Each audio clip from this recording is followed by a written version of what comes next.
Hello and welcome to my YouTube channel. और आज की इस वीडियो में पढ़ने वाले हैं एनाटॉमिकल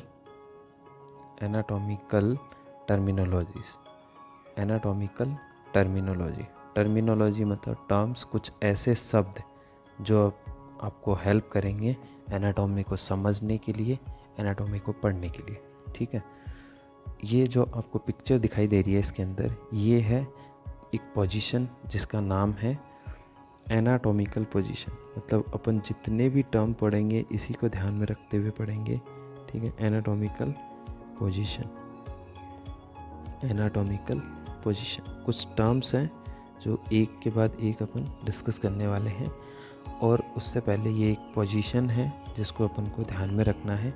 इस पोजीशन में आपको देखना है कि जो आपका हाथ वाला जो है, जिसको हथेली जो बोलते हो, या इंग्लिश में अगर बात करें तो पाल्म, ये पाल्म वाला जो रीजन है, ये पाल्म जो है ये क्या होगा, सामने की ओर होगा। ठीक है, इस तरीके की अगर पोजीशन अगर ली हुई है, इस तरीके से अगर ह्यूमन अगर खड़ा हुआ है या फिर लेटा हुआ है, उसको क्या बोलेंगे, एनाटॉमिकल पोजीशन, जो हेल्प करेगा अपन को एनाटॉमी समझने की में।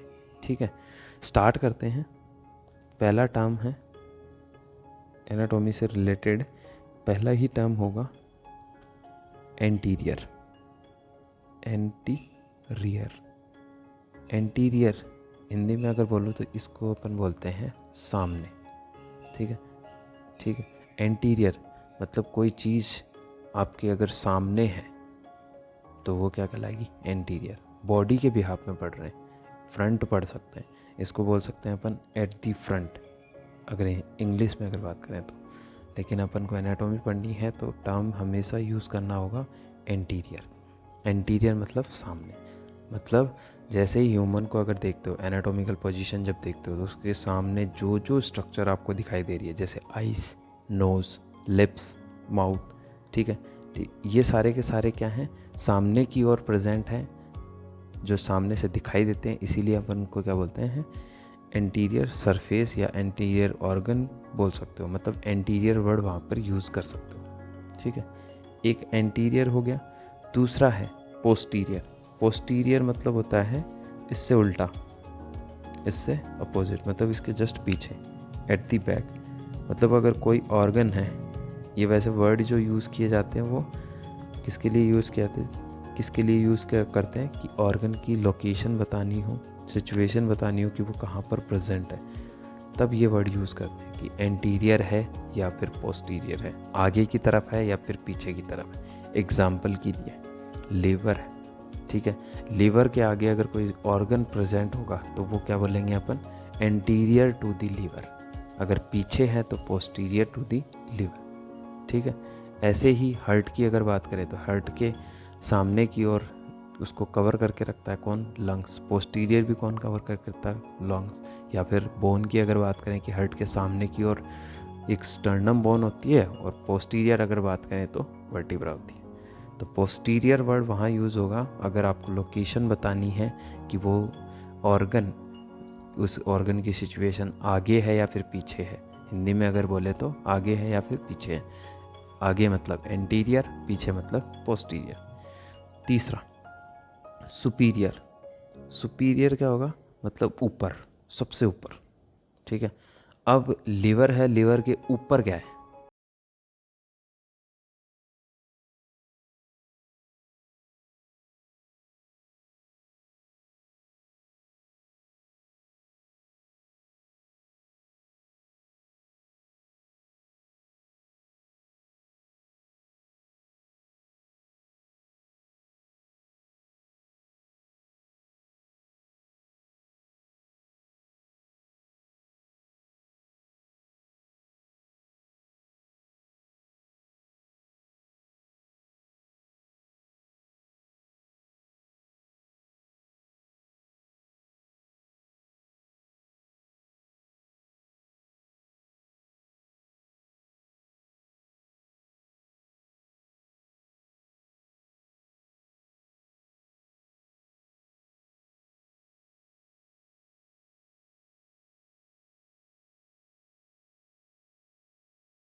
कल्पना करनी है कि बीचों बीच में एक लाइन अपन खींची है और इस लाइन के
सरफेस ऑफ लिवर, ठीक है। डायफ्राम कहाँ प्रेजेंट है, तो to the superior surface of liver, ठीक, कहाँ। और नेक्स्ट इन्फीरियर की अगर बात करें तो वो क्या होगा, उससे नीचे, मतलब gall bladder is present inferior to the liver. अब गॉल ब्लैडर है वो कहाँ प्रेजेंट है, इन्फीरियर है, किसके, लिवर के। नेक्स्ट है मीडियल और लेटरल। मीडियल और लेटरल याद रखने के लिए आपको क्या करना है, मिड लाइन को याद रखना है। मिड लाइन मतलब बॉडी के बीचों बीच खींची गई एक लाइन, ठीक है। उस लाइन के पास में अगर ऑर्गन है तो वो मीडियल होगा, और अगर दूर है तो वो लेटरल होगा। इप्सिलेटरल और कॉन्ट्रालेटरल। इप्सिलेटरल मतलब जो एक साइड के होंगे, अपर लिम्ब है एक साइड के, राइट साइड के अपर लिम्ब है, राइट साइड का लोअर लिम्ब है, इसको क्या बोलेंगे अपन, इप्सिलेटरल। कॉन्ट्रालेटरल मतलब एक साइड का, मतलब राइट साइड का अपर लिम्ब है और लेफ्ट साइड का लोअर लिम्ब है, इसको क्या बोलेंगे, कॉन्ट्रालेटरल। प्रॉक्सिमल की अगर बात करें, प्रॉक्सिमल अगर हो तो प्रॉक्सिमल क्या होगा, जहाँ से ओरिजिन हुआ है, जो भी पार्ट ओरिजिन हुआ है वो क्या कहलाता है, प्रॉक्सिमल। और जो ओरिजिन से दूर है, जहाँ से जुड़ा हुआ नहीं है, उसको क्या बोलेंगे, डिस्टल। ये दो वर्ड ये याद रखने हैं। नेक्स्ट है इंटरनल और एक्सटर्नल। इंटरनल मतलब अंदर और एक्सटर्नल मतलब बाहर, ठीक है। जो बाहर से स्किन जो है वो एक्सटर्नल है, और इंटरनल मतलब जो अंदर के ऑर्गन है। उसके अलावा डोर्सल और वेंट्रल, ये लास्ट दो टर्म है। डोर्सल मतलब पीछे वाली सरफेस जो है अपनी, ठीक है, पीछे वाली सरफेस को डोर्सल बोलेंगे, और वेंट्रल सरफेस मतलब जो सामने से दिखाई दे रही है। अब एनाटॉमिकल पोजीशन मैंने ये बताई थी, जो सामने दिखाई दे रही है, ठीक है। इस एनाटॉमिकल पोजीशन के अंदर सामने से ये सारी की सारी, ये फेस है, ये क्या है, डोर्सल, ये चेस्ट, ये भी डोर्सल, ये डोर्सल, डोर्सल। पाल्म के लिए हथेली को सामने की साइड करना है, हथेली वाला सरफेस, मतलब बैक साइड है हथेली की एक, और एक सामने की, तो सामने की साइड को सामने करना है, तब ये हथेली वाली सरफेस है, ये क्या कहलाएगी, वेंट्रल सरफेस। ऐसा ही पैर के साथ है। पैर जो ज़मीन पर टिका हुआ है, अगर अपन स्टैंडिंग पोजीशन में है, अपन खड़े हैं, तो पैर अपना कहाँ होगा, ज़मीन से सटक के रहेगा, ज़मीन से अटैच रहेगा, ठीक है। तो उस जो अटैच है उस पार्ट को, उस सरफेस को अपन क्या बोलेंगे, वेंट्रल। और जो ऊपर से दिखाई दे रहा है उसको क्या बोलेंगे, डोर्सल। ये याद रखना है, ठीक है। पैर का, जैसे हाथों के लिए अपन, हथेली के लिए अपन पाल्म यूज़ करते हैं वर्ड, PALM, वैसे ही पैरों के लिए, पैरों का जो सोल, हथेली जो बोल सकते हो एक तरीके से समझने के लिए, उसको अपन क्या बोलते हैं, सोल या प्लांटर, ठीक है। किसके लिए, पैरों के लिए। तो इस सोल या प्लांटर का जो नीचे ज़मीन की तरफ जो सरफेस है उसको बोलेंगे वेंट्रल, जो ज़मीन की साइड है, और जो एंटीरियर ऊपर से दिखाई दे रही है उसको क्या बोलेंगे, डोर्सल। ये याद रखना है बस। अभी के लिए इतना ही है। आज की इस वीडियो में अपन इतनी ही बात करने वाले हैं। नेक्स्ट वीडियो में अपन इस एनाटॉमिकल टर्मिनोलॉजी से रिलेटेड कुछ और, या फिर एनाटॉमी को पढ़ने से पहले कुछ बेसिक टर्म्स हैं, बेसिक टॉपिक हैं, बेसिक वर्ड हैं, जिनको अपन को जानना होगा, ताकि इजीली अपने को क्या एनाटॉमी समझ में आ जाए, ठीक है। तो उससे रिलेटेड कुछ तो टर्म मैंने आज बताई हैं, अभी बताइए, इस वीडियो में बताइए, और नेक्स्ट अपन बात करेंगे नेक्स्ट वीडियो में। तो अभी के लिए इतना ही। Thanks for watching.